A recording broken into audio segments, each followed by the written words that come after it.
Welcome to Sweet Life Beat Life. We hope this video helps. You start by gathering essentials and immediately powering down. You do not fiddle with live cables. Once off, open the case and sketch the shortest routes from the PSU to motherboard, GPU, and drive so cables won't cross. Make sure to take 1/2 length measurements and leave a small service slack near connectors. This prevents strain and makes future swaps easier. Then group similar voltage lines together to reduce interference, and set aside zip ties and Velcro for the next step. You now route cables behind the motherboard tray using case grommets. This keeps airflow clear. Once routed, separate power, data and fan cables into distinct bundles to reduce noise and simplify maintenance.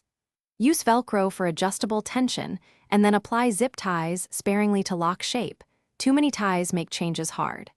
Make sure to keep 1 to 2 centimeters of slack at each connector so you can seat parts without strain, and avoid tight 90-degree bends that stress conductors. You finish by tidying visible runs and trimming excess tie tails for a clean look. Label both ends of each cable to save future time. Once panels are back, power on and verify boot, GPU outputs, all drives, USB ports, and fans. If something fails, remain systematic.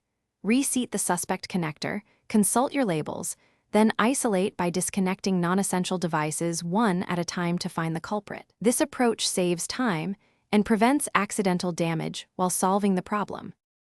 Thanks for watching. Consider subscribing if we helped you.